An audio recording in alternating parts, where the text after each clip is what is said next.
K academy. So ಇವತ್ತು ನಾವು important ಟಾಪಿಕ್ನ discuss ಮಾಡೋಣ. ಅದು CPA ಮತ್ತು WPA ಬಂದುಬಿಟ್ಟು ಇದು ಎಷ್ಟೋ ಎಕ್ಸಾಮ್ಸ್ಗೆ ತುಂಬ ಕೇಳಿದ್ದಾನೆ. ಅದು KPSC, UPSC, GPSR, HSTR ತುಂಬ ಎಕ್ಸಾಮ್ಸಿಗೆ ಬಂದಿದೆ. ಸೊ CPA ಅಂತಂದರೆ ಕನ್ಸ್ಯೂಮರ್ ಪ್ರೈಸ್ ಇಂಡೆಕ್ಸ್, WPA ಅಂತಂದರೆ wholesale price index. So consumer ಅಂದ ತಕ್ಷಣ ಗೊತ್ತಾಗಬೇಕು ಅದು ರಿಟೇಲರ್ ಅಂತ ಅರ್ಥ. ಸೊ CPA ಬಂದುಬಿಟ್ಟು ಯಾವುದ್ರ ಮೇಲೆ ಮೆಜರ್ ಮಾಡ್ತಾರೆ ಅಂದರೆ prices paid by the consumers. ಯಾರು ಕನ್ಸ್ಯೂಮರ್ ಆಗಿ ನಾವು ತೊಗೊಳ್ತಿರ್ತೀವಲ್ಲ ಶಾಪಲ್ಲಿ ಹೋಗಿ ಅದ್ರ ಮೇಲೆ ಮೆಜರ್ ಮಾಡ್ತಾರೆ. ಇದು prices measure by at the wholesale level. ನಿಮಗೆ ಈಸಿಯಾಗಿ ಅರ್ಥ ಹಂಗೆ ಹೇಳ್ಬೇಕಂದ್ರೆ, ಫಾರ್ ಎಕ್ಸಾಂಪಲ್ ಒಂದು ಪಲ್ಸರ್ ಬೈಕ್ ಇದೆ. ಪಲ್ಸರ್ ಬೈಕು ಮ್ಯಾನುಫ್ಯಾಕ್ಚರಿಂಗ್ ತಯಾರು ಮಾಡಬೇಕಾದ್ರೆ ಅದ್ರ ಕಾಸ್ಟ್ 1 ಲಕ್ಷ. ಬಟ್ ನಾವು ಶೋರೂಮ್ಗೆ ಹೋಗಿ ನಾವೇ ಖುದ್ದಾಗಿ ಕ್ಯಾಂಡಿಡೇಟ್ನ ತೊಗೊಳ್ಬೇಕಂತಂದರೆ ಇಂಡಿವಿಜುವಲ್ ಆಗಿ 1,50,000 ಅಥವಾ 1,70,000 ಅಮೌಂಟ್ ಹೇಳ್ತಾನೆ. ಸೊ ಅದೇನು 40,000 50,000 ಡಿಫ್ರೆನ್ಸ್ ಏನು ಕ್ರಿಯೇಟ್ ಆಯ್ತಲ್ಲ, ಅದು ಟ್ಯಾಕ್ಸ್ ಆಗಿರುತ್ತೆ, ಯಾವುದು ಗೌರ್ಮೆಂಟ್ ಆಗಿರುತ್ತೆ.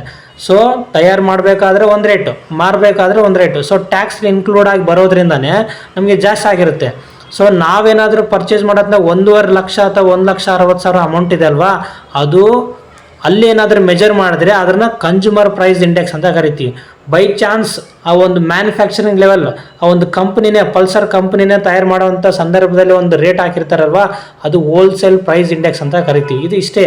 ಸೊ ಸಿಂಪಲಾಗಿ ಅರ್ಥ ಮಾಡ್ಕೊಳ್ಳಿ. ಇದು ರಿಟೇಲರ್ ಲೆವೆಲ್ ಇರುತ್ತೆ, ಅದು ಪ್ರೊಡ್ಯೂಸರ್ ಲೆವೆಲ್ ಇರುತ್ತೆ. ನೆಕ್ಸ್ಟ್ ಇದರಲ್ಲಿ ಗೂಡ್ಸ್ ಮತ್ತು ಸರ್ವಿಸ್ನ ಎರಡೂ ಇನ್ಕ್ಲೂಡ್ ಮಾಡ್ತಾರೆ.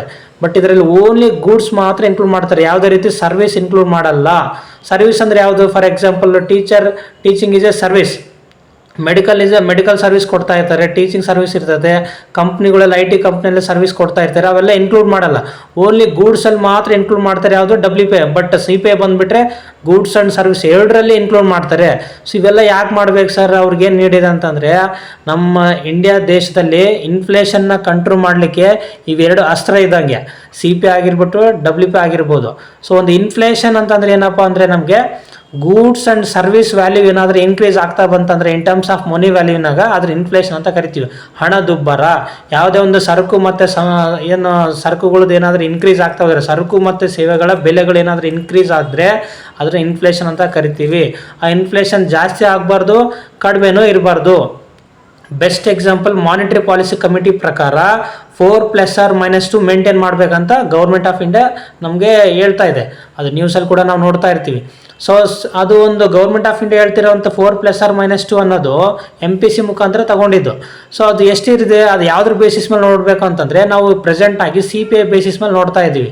ಸೊ ನಾವು ಫಾರ್ ಎಕ್ಸಾಂಪಲ್ ರೀಸೆಂಟಾಗಿ ಒಂದು 3.48 ಏನಾದರೂ CPA ಇದೆ ಅಂತಂದರೆ, ಸೊ 4+or-2 ಆ ಕಡೆಗೆ 6 ಅಥವಾ ಈ ಕಡೆಗೆ 2 ಮತ್ತು 4 ಮಧ್ಯೆ ಇದೆ ಅಲ್ವಾ. ಸೊ ಅದು ಇತ್ತು ಅಂದರೆ ಚೆನ್ನಾಗಿರುತ್ತೆ ಅಂತ ಅರ್ಥ.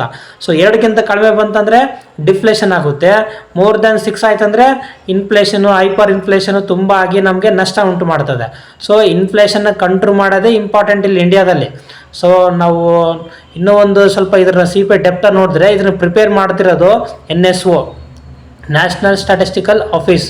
ಈ ಒಂದು WPA ಪ್ರಿಪೇರ್ ಮಾಡ್ತಾ ಇರೋದು ಆಫೀಸ್ ಆಫ್ ಎಕನಾಮಿಕ್ ಅಡ್ವೈಸರ್ ಅಂತ ಕರಿತೀವಿ. ನೆಕ್ಸ್ಟ್ ಇದರ ಡೇಟಾ ಕಲೆಕ್ಷನ್ ಹೆಂಗೆ ಮಾಡ್ತಾರೆ ಅಂದರೆ, decentralise level.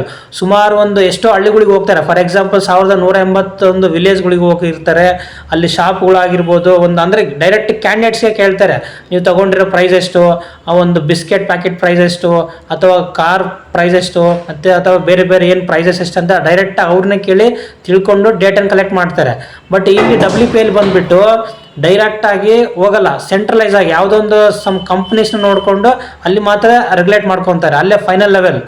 Next number of candidates. ಇಲ್ಲಿ ನೋಡಿ, ನಾವು ಮೆಜರ್ ಮಾಡಬೇಕಂದ್ರೆ ಏನೆಲ್ಲ ಮೆಜರ್ ಮಾಡ್ತೀವಿ. ಫಾರ್ ಎಕ್ಸಾಂಪಲ್ ಬೈಕ್ ಅಂದೆ, ಕಾರ್ ಅಂದೆ, ಬಿಸ್ಕೆಟ್ ಅಂದೆ. ಅದೇ ಥರ ಎಷ್ಟು ಮಾಡ್ಬೋದು ಅಂತಂದರೆ, ಇಲ್ಲಿ ಗೂಡ್ಸ್ ಆ್ಯಂಡ್ ಸರ್ವಿಸ್ ಎರಡೂ ಇರೋದ್ರಿಂದ 200 ಐಟಮ್ಸ್ ಇರುತ್ತೆ. ಸೊ ಇಲ್ಲಿ WPAಲಿ ನೋಡಿ ಅದಕ್ಕಿಂತ ಇನ್ನೂ ಜಾಸ್ತಿ ಇದೆ, 697 ಐಟಮ್ಸ್ ಇದೆ. So next food items. ಈ ಒಂದು 200 ಐಟಮ್ಸಲ್ಲಿ ಫುಡ್ ಐಟಮ್ಸ್ ತುಂಬ ಹೈಯರ್ ವೇಟ್ಸ್ ಹೊಂದಿರುತ್ತೆ. ಈ ಒಂದು 697 WPA ಐಟಮ್ಸಲ್ಲಿ ಮ್ಯಾನುಫ್ಯಾಕ್ಚರ್ಡ್ ಪ್ರಾಡಕ್ಟ್ಸೇ ತುಂಬ ಹೈಯರ್ ವೇಟ್ಸ್ ಹೊಂದಿರುತ್ತೆ. ಇದು ತುಂಬ ಇಂಪಾರ್ಟೆಂಟ್ ಪಾಯಿಂಟು.